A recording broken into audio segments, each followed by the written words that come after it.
Welcome to more Heroes of the Storm on Khaldor TV, boys and girls. Today we have a pretty cool game. It's not a pro game, but it was a match that was played in Hero League, and I get a lot of replays these days, people just sending me the matches when they think that they're super exciting and good to cast. And we have on a pretty decent level today a match that was exceptionally exciting. I really love this one. This is a really good game. It's not a pro game, it's not like two of the well-known teams going up against each other, but it just proves that you can have a pretty epic match without playing in a league or a tournament just now. So guys, we have a Blackheart Spay match, and of course we're having two teams going up against each other, once again with Kaelthas being played as well, which is of course one of the heroes that everybody wants to see these days. And as I already said, it's an epic match. Make sure that you're going to get yourself some popcorn, get something to drink, and enjoy this one because it is damn good. Without further ado, we're going to jump into the game on Blackheart Spay. What's up, everybody? Welcome to another match, and this is going to be a good one, I can promise you that much already. The replay was actually sent to me the other day by Giacomo Dalleluce on Twitter. Big shout out at this part. So, just looking at this is going to be a great game. Blackheart Spay is, of course, already a cool map. As you can see, we're currently looking at a EuroLeague match, and in this case, we're having for the red team to the left, Vincent Vega on Jaina. We have Lucky Man on Brightwing. Shai Hulud is playing Arthurs. We have Tacita on the team as well, and Vala.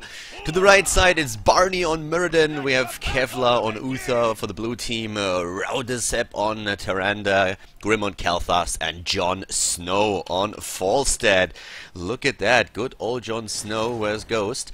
At the same time, we're also seeing a pretty decent split, like the normal thing that you see most of these days. At the top lane, 4 heroes trying to go for the Watchtower. At the bottom lane, already Tacita up against Falstad. And as I said, this is going to be a good one, so make sure that you have something to drink and something to eat, because, well, we're going to have some fun here.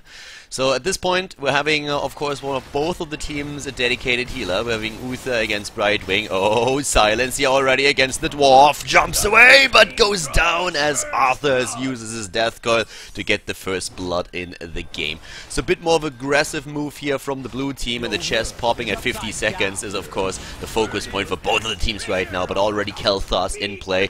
And we all know how much of a bad boy Kaelthas is. Like, he wants to see the world burn. He's just one of these men, and he's of course going to try that, especially with level 16. We're going to talk about the talents in a second, but first of all, the action in the mid lane here for the chest, and down goes the chest. Most of the coins in the hands of the blue team in this case. Shai Hulud on his Arthurs is all the way up at the front line, trying to force the opponents back. He needs to be careful.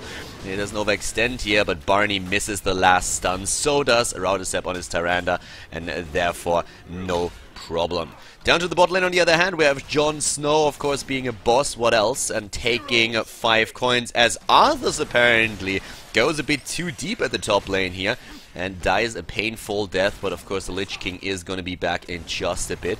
But yeah, so far pretty fast-paced game. I'm having a lot of action on the map. At the top lane, both of the teams sending heroes over to soak the experience every now and then. And let's talk a bit about the talents while we're having this tri-lane for the red team in the mid lane, trying to take down Brightwing, but not quite successfully at that. So in this case, oh, good root against Kaelthas, and of course the big problem that you have with the assassin is that he is very far on the squishy side. Falstad at the bot lane didn't anticipate the gank from Brightwing and Vala. We have Ogusan. I'm not gonna try and pronounce it. We're gonna name him Otto. Otto on his Vala is gonna try and do what he can to just like deliver the DPS for the team. Him and Jaina, of course. Up to the top lane, though, we're having at the same time now these rotations still going on. But we wanted to talk a bit about the build, so let's do that. We're having a Stormbolt build on the side of Mirrodin. At least on level 1 he goes for the perfect storm here. And I personally really like the talent on this man in particular. And he's already going to try to use it against Arthurs. Jumps in and gets another one. And therefore they get the kill against Arthurs again. A lot of kills already in this game. 5 kills in total.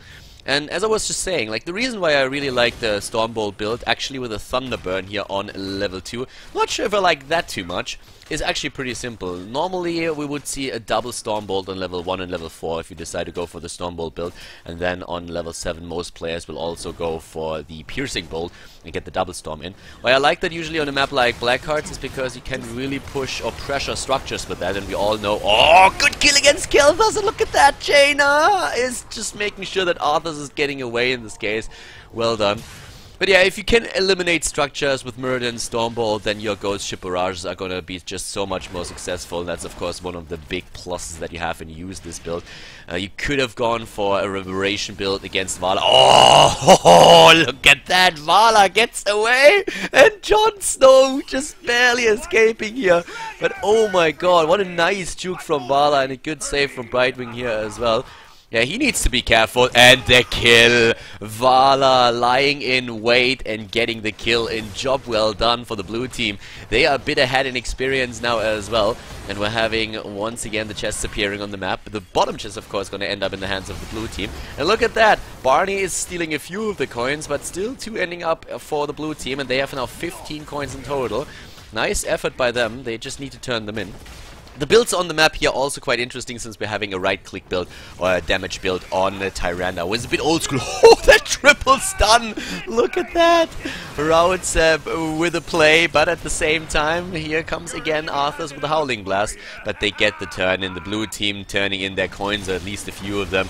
And therefore the barrage already started, but the fight on the other hand is turning against them. As first of all, Jaina dies, and Arthas also dying a painful death. Once again, the barrel forward by Jon Snow, trying to chase these 2 heroes. A stun against Vala. Oh, she's in trouble. Gets another stun into Tyrande. Very well done here. And they get the kill. Already trying to go for a few of the structures here. But yeah, the builds, as you can see, we're having on level 1 Seasoned Marksman. We're having the Searing Arrows as well. And in this case, on level 7. I'm actually a bit curious to see what's going to happen here, because most often you see the stun taken Lunar Blaze, but it is battle momentum.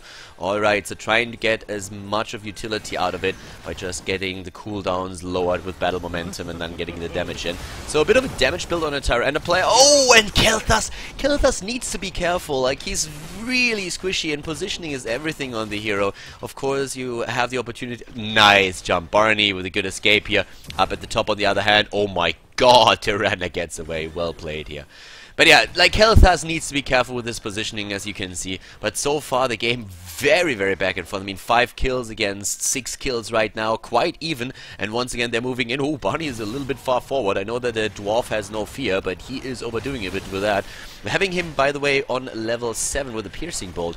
I'm not quite sure if that Thunder Burn is not a misclick, because, that, to be honest with you, that talent doesn't make too much sense with the build that he's currently playing. Well, Root is on, and Barney! Barney is dead. Someone call Fred. Yeah, at this point, it's all false stat. Oh my god, this guy has balls! And he goes deep! Gets away and gets a perfect boomerang against 3. But yeah, fly in against 4. I guess the blue team was very much surprised about that. They were like, what the hell is going on? Where does that bird come from? Let's pluck that guy. But yeah, there's no chicken for dinner, at least not today, since at least Jon Snow in this case got away. But yeah, talking about the builds in general once again just a bit. We already touched on a few of those. We have a very standard build on Uther with the Divine Shield, Divine Shield probably coming in, I want to say. But we have a Protective Shield at level 4 and Cleanse. But one of the things that we can see is that we have the Fission Bomb on the side of Kael'thas. So pretty much a normal build that you see these days, trying to go, of course, later to go into probably Flame Strike Talons on 13 and 16. Could also go for the Fission Bomb Talon on 13. We're going to find out soon enough. For now, Jon Snow soaking the experience at the top lane and also making sure that he's starting to push that in, and pretty hard at that, as you can see. So he's already doing some serious work here. And another turn in for the blue team at the same time is going to make sure that the blue team is also going to get a few of the structures down. One of the towers eliminated, gets the experience, job well done. Bot lane is being pushed hard by the blue team though, and they are very close to level 10 now. We're having for Tassadar, Healing Ward taken. Personally, I think that Healing Ward in this patch is getting worse and worse, and that we are going to see a lot of mental acuity on Tassadars that are trying to get just vision on the map. Once again, Barney moving in, getting the damage and the double stun with this storm. Really well done here. The dwarf is definitely doing well. In the current patch, a lot of the tanks are more bruisers now. Muradin is one of the few that really deals a lot, or like has a lot of sustain still, which is why you oftentimes see him being played in competitive play as a solo tank. Good kill again by Vala. Really liking the Vala play here, I have to admit. Oh, that on the other hand was a little bit ballsy. Like, yeah, Vala got a bit too greedy here. But at least she gets avenged and the coins end up in the hands of the blue team regardless. The one thing is the repeating arrow. That is one of the things that I personally don't really understand. That looks to me also a bit like a misclick. Normally you would see searing attacks here. I could see repeating arrow if you would, of course, go for a full arrow build, like duh. But I could also see it if you would decide to not go for arsenal, but instead go for the arrow there. Then you could argue that is one of the things that gives you a bit more DPS against single targets. Since Vala had for a long time the bot lane alone against Falstad, that could make sense. In this case, though, I have to say that this talent here on level 7 is pretty much useless. So that should have been a searing attack. Yeah. No questions asked.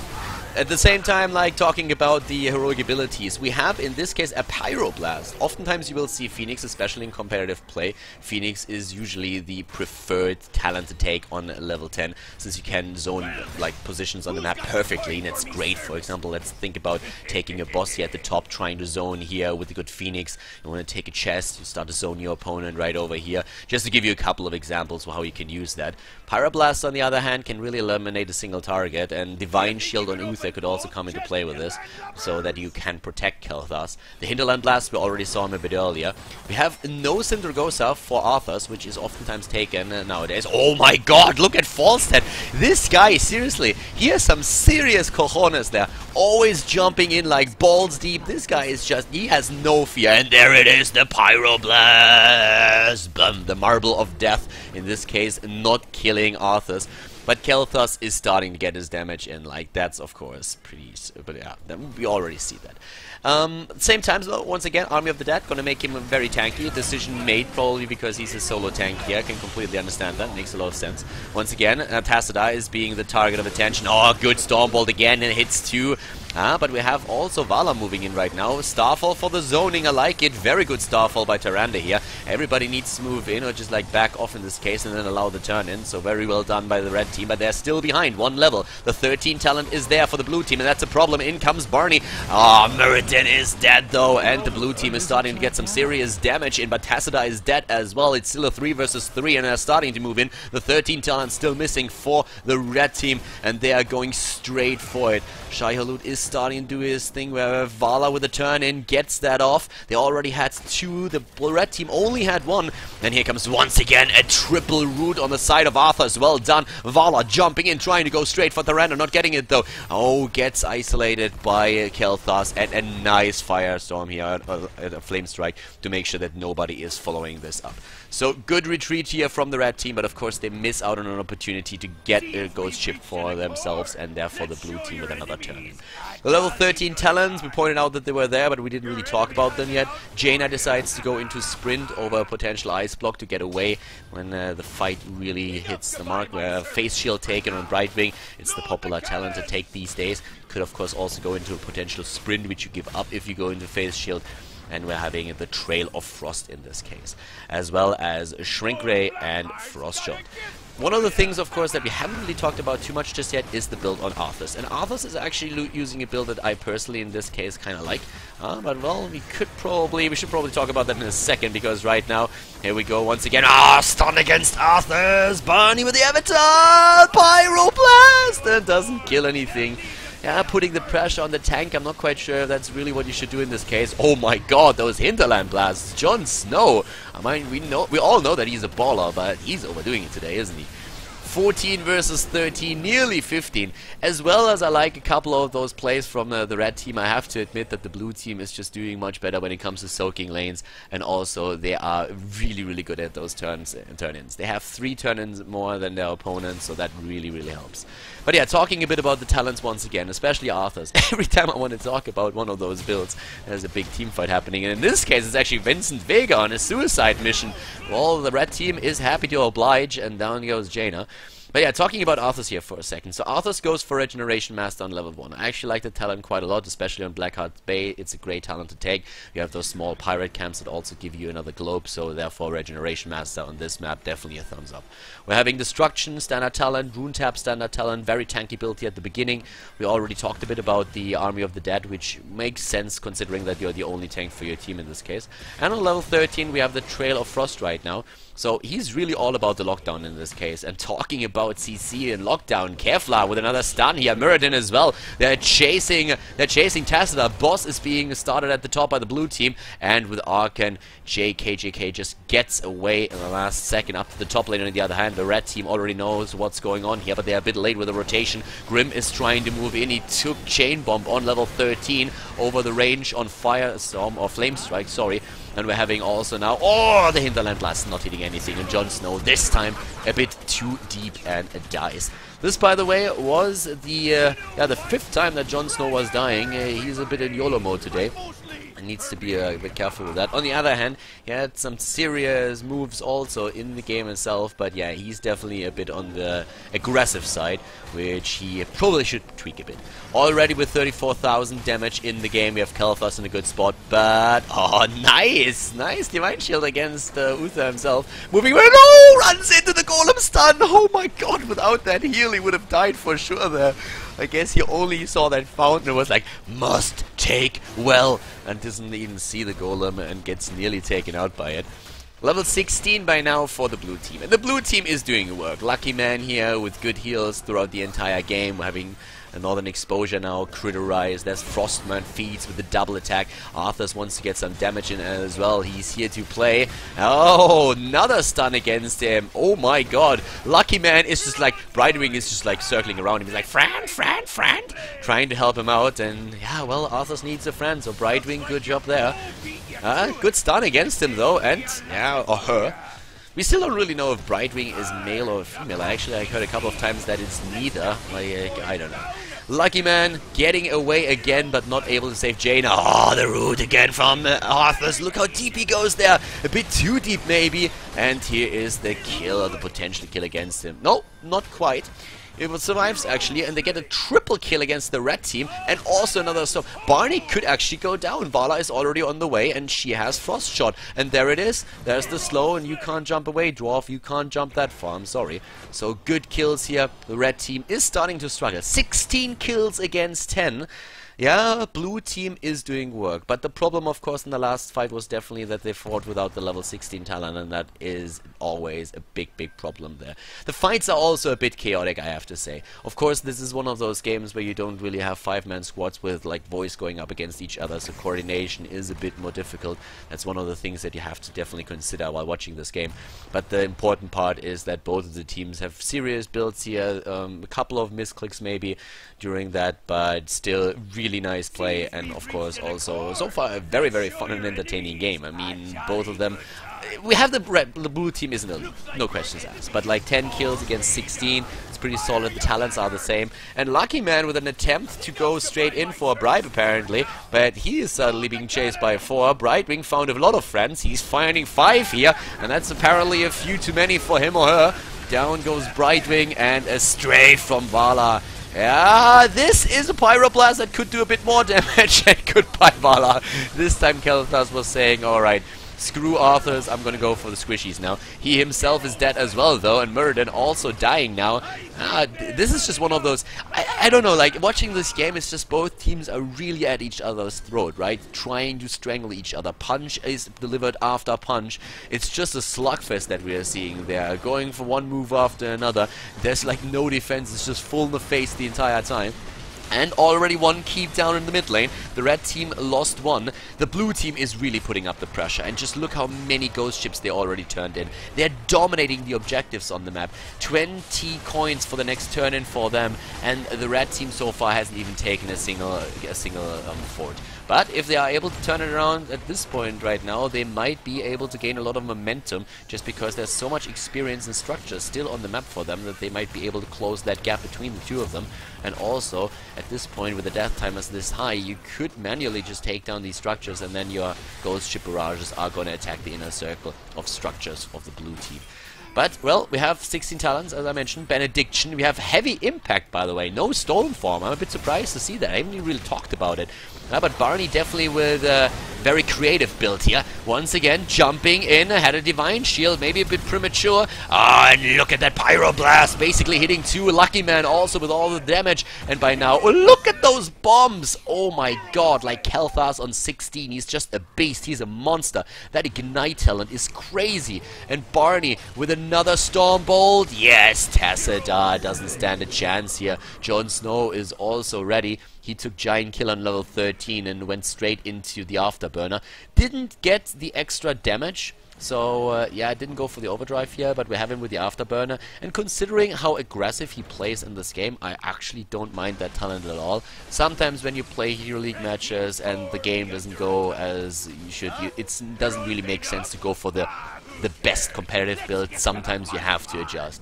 And the way that he's been playing so far was maybe a bit too aggressive. So that 16 talent is definitely going to help him quite a lot. So I don't mind that build at all. The 20 talent, on the other hand, is much faster now. We have, at the same time, by the way, here finally a ghost ship for the red team, and they're now starting to take down the structures. Ford in the mid lane is already gone. The one in the top lane is going to fall as well. And we are having, by the way, on the side of Tyrande, didn't really say too much about that since it's basically the normal build. We're having Overflowing Light and True Shot Aura. Muradin, talking about him again, we talked a bit about Dwarf Toss, but let's mention the Burning Rage here too. Burning Rage is a talent that you can take, you don't have to. The alternative that you have on that is either you go for the extra damage on the Thunderclap against a single target. Could have done that, that's what most of the competitive players do. So far we didn't really have too many one-on-ones with Muradin. You could also go for a Spell Shield, which in this case wouldn't really be a bad idea, since Jaina is one of the heavy damage dealers in the opponent's team, and also we are seeing a lot of Frost Shots delivered, so you can do a whole lot with that. Pyroblast! The Marble of Death is in again. But in this case, the heal is there, so Kaelthas was a bit too fast with that. Oh my god! Like, once again, look at that! And whoa, that was a bit of a flame strike fail by Grim. If he hits that team, then they are toast thanks to the living bomb. They're trying to go for Arthas, but they actually don't get him. Arthas staying alive with the Army of the Dead. Once again, a good strafe. Level 20 is now on the board for both of them with the Nexus Frenzy taken on Tyrande, and that's where her damage is really starting to come in. The right-click build is, of course, working, especially now with those additional damage points that she got. Good kill here again. They're chasing the team, and now with 20 versus 20, suddenly the red team is gaining momentum. They're not only gaining momentum, they bridged the entire gap in experience and were able to get ahead. Look at Tyrande here. I mean, just looking at a couple of points, Tyrande is on 40,000 damage. That is crazy good. Of course, Kaelthas is leading the charts. I mean, that's a no-brainer, right? Because that Flame Strike is just doing so much work. But at this point, Tyrande is really putting the works in. 27,000 heal, 39,000 hero damage, and now that, of course, the right click on her is just so much stronger thanks to the Nexus Frenzy, this is going to increase even more. When it comes to deaths, we have Kaelthas, also the hero that died the most in the game. Understandable considering how squishy he is, and the blue team is focusing him quite a lot.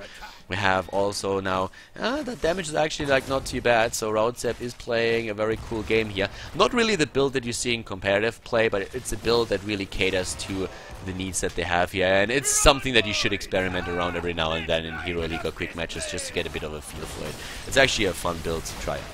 Looking at the talents, once again, we haven't really talked too much about the 20s. Redemption, we have Unstoppable Force.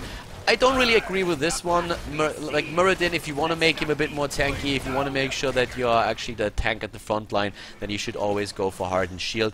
The other option that you have is to go into the double Storm Ball with Rewind, so that's something that you could do. For Kaelthas, we're having actually the Pyroblast here on level 20. You could argue that Blink would maybe be better for him. I just mentioned that he was the hero that died the most in the game, so he's been focused a lot, he's very squishy. If you go for the Bolt of the Storm, you can jump out. All alternatives that you can go for, you can always argue these points, but yeah. The other choices were made.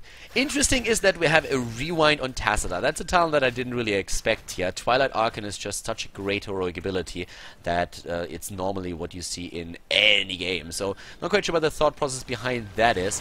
But, well, he gets a lot of storms out with that. Nice! That Hinterland Blast once again. And the kill against Arthas is nearly instantaneous. They are getting good kills now. 21 kills against 20. A really great game that we're seeing here. Legion of Northrend taken on Arthas. We're also having the Storm Shield on the side of Brightwing. No Rewind on Brightwing for potential double polymorph. Instead, it is the Storm Shield. Survivability is key for them now. A couple of hit points, by the way, already taken off the core. That's, of course, thanks to all the catapults that were moving to the mid lane the entire time.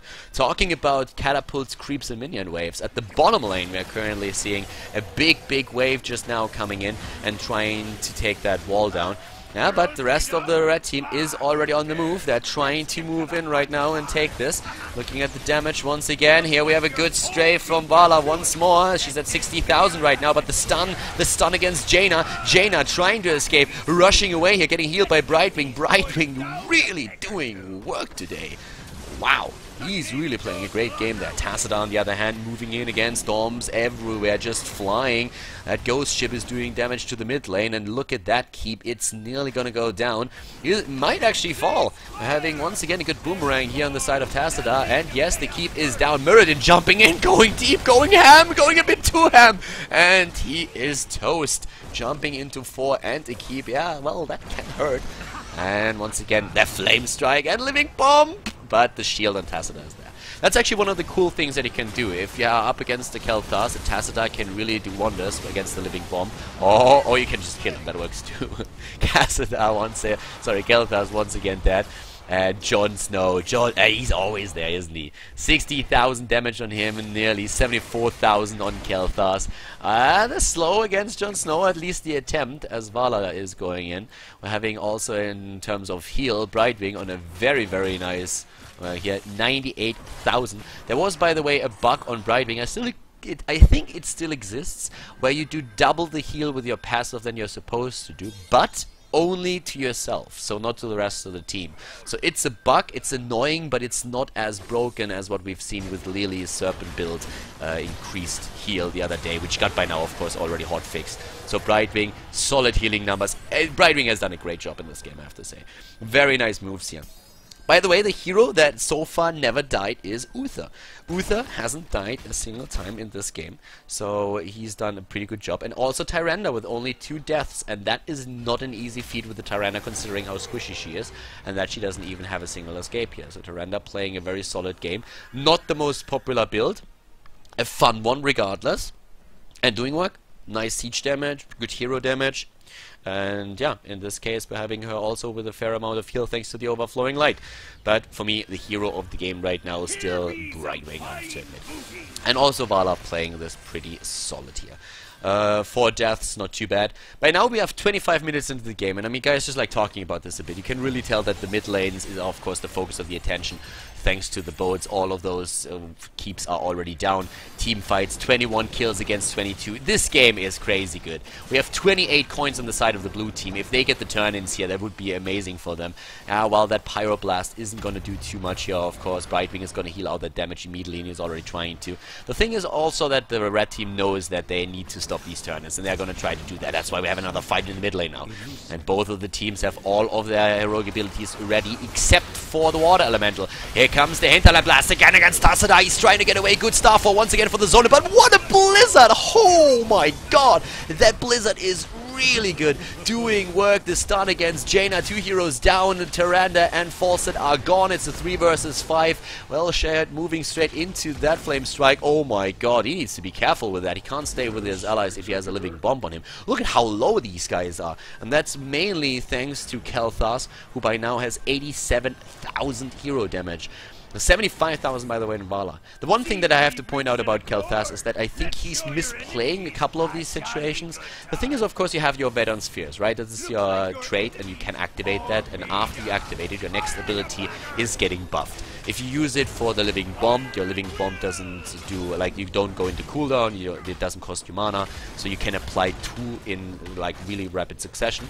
But if you apply it to the flame strike on the other hand, then it really increases the radius of the flame strike, and after level 16 that's what you should always do, because you poke with a flame strike thanks to the ignite talent applies the living bomb, so you always want to hit your passive before you go into another flame strike, and he doesn't really do that all that much in the last few battles. I'm not quite sure if that was just a mistake and a misclick and it was just the one thing that I saw, or if he is currently using it for the living bombs and trying to get the damage in with that.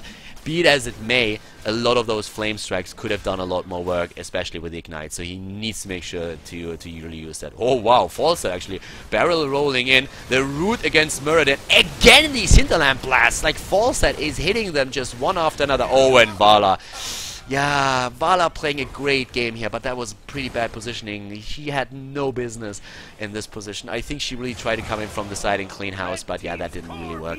The boss, on the other hand, of course, is going to start to do some serious damage right now. And we still have 4 heroes alive for the blue team. Are they going to try and come in with that? Lucky Man is at the front. The boss is already at half health. We're having them starting to move in once again. And here's Barney. Barney in the middle of things once again. Oh, Divine Shield. Saving him for now. 40% on the boss and the blue team, and on the core, the blue team is going for 28%. Great Starfall again. And here comes the Pyroblast. They're going for Authors, and they're not getting the kill, but they go straight for Brightwing. Brightwing. Oh my god, that owl. He gets away with a blink kill, and the owl hits him in the face. 28% on the core. The bot lane keep is down. All of the keeps for the red team is down, but they save it somehow. And now they were able to steal a few of the coins of their opponent. Are they going to get another kill? It doesn't look like it. They have 23 kills against 24. They are ahead in experience. They are looking at level 24 right now. They need 18 coins though. The red team, that is. This game is getting completely out of hand. We're having Kaelthas with 95,000 hero damage. If you're looking at Falset, he's at 69,000. Those Hinterlands blasts really starting to add up. And of course also on the side of the red team, it is Vala with the main damage. Brightwing by now, he has 136,000 heals. Insane. Well, here comes the attack still. There's a couple of catapults going straight against that core. 24%! The red team, oh my god. I actually think the blue team might have been able to end here, right? In the last fight, if they would have tried to just like spread out and go for the core, not run into that Starfall, they could have potentially delivered enough right clicks or spell damage to take down the core here. They played that a bit different though, and now we're having in the middle of the map once again the chests there. The problem is that Tassadar is very low. They're trying to fight anyways, and here they move in. Here comes the Pyroblast, and yes, takes down Vala. Vala is dead, and the Flame Strike as well. Once again, the small version of the Flame Strike, not going for the increased radius. In Kael'thas' case, like if you're a Kael'thas player and you're trying to play with Pyroblast, what you should actually do going into one of these battles is don't use the Pyroblast immediately. Start with a Flame Strike, maybe with a second one, and then use the Pyroblast. You have a bit of a wind-up time on the Pyroblast, and you should always use that in a way that while you channel, the rest of your cooldowns are getting ready again. So you go into a Flame Strike, then you start with the Pyroblast, and once the Pyroblast is done, you're ready once more. 4th kill right now. Tassadar is down as well. 26 seconds for 2 of them. They're going through the keep. They might have gone for the core directly, to be honest. Oh, the kill against Muradin, but Jaina is down. It's a 5-man wipe, and they can go for core now. At least they're trying to. There's so many coins on the map as well. They have 27 coins. They could also turn in, but if that's a potential core that they have there. Falstad is on the move as well. They're trying to end the game. Look at that. They're already having it at 80%. The red team, they turn it around. The comeback is real. They were 27%, 24%, but here comes Vala with a good strafe, pushing it back, and they're running. They're actually running, and the kill against Muradin. Muradin, the only one staying on the core, and I can see chat and them being just like, go on the core. But oh my god, 37% right now. Oh, right, Uther, they actually did not make the mistake. Underestimate there. Didn't they kill like Muradin? Guys, I don't know anymore. Like this is getting sick. 37% against 24. The thing is, like, if the blue team actually turns in just once, this core is gonna fall, and the red team knows it. Oh, they get the turn in on the way back though. And let's look at the top lane. Uh-oh, guys, that could be a problem. Uh-oh, that could be a big problem indeed. If they just would have been able to take a few of the structures down, they could have ended the game for sure. As is though, up here at the top, Grim is still rushing away. We have them moving into the mid lane. Yeah, a few of those cannonballs are gonna hit the core again, but I don't think 5? I don't think that's enough. Is it enough for the shield? I don't think so. Oh my god, the well at the bot lane! The well at the bot lane. Why did 3 of those hit the well? I don't even know why that happened. But yeah, that definitely helped them a lot. Not even a bit of damage. But here in the mid lane, here it is again, the kill against Tyrande. And Pyroblast! Lucky Man surviving. Grim on Kael'thas. He's getting killed but he gets maybe a kill against Arthur's. No, the heals from Brightwing, 150,000. Like, are you kidding me? We are 32 minutes into the game on Blackheart's Bay. 96,000 heal on Uther, 52,000 on Tyrande, 110,000 hero damage on Kaelthas, 90,000 damage on Vala, and they are going for the core right now. It's 5 versus 2, and they are trying to finish it. They're all rushing in. The comeback after the comeback, so to say. Are they going to be able to get it? It's 30 seconds, 20 on Tyrande. They should be able to make this happen. The blue team going for it, and after that near win of the red team, they're taking it. G, ladies and gentlemen. The blue team turns it around once more and wins the game on Blackheart's Bay. Congratulations. Really cool back and forth game between the two teams here, and that was a pretty sick finish. I have to admit there were of course a couple of mistakes being made, but once again this is a game where you don't have like a 5-man stack with voice the entire time, where coordination is just so much easier, so you have to make a few adjustments with your builds and other things as well, and that's exactly what we saw there. But a very fast-paced game, a lot of team fights, a lot of kills back and forth. At the beginning the red team looked like they would lose instantly against that core push, but then they turned it around, nearly won the game, and the blue team in the end with another comeback turned it around once more and moved right in to take it. I hope that you guys enjoyed the game here, and make sure that you give the video a thumbs up on YouTube if you did. Another thing that I would really like to know is if you guys would like me to maybe sometimes commentate another game or two, or well, I play myself. Usually we play in the mornings with a couple of people. A group that just changes every now and then, but we have sometimes fun games. I'm not quite sure if you're interested in that, but if you are, then please let me know in the comments, because I'm going to make sure that I then cast 1 or 2 of those as well. As is, this game was pretty sweet, so if you like it, give the video a thumbs up, drop a comment in the comment section, and subscribe to Khaldor TV if you haven't done that yet. Guys, thank you very much for watching today. Have a great day. Bye-bye.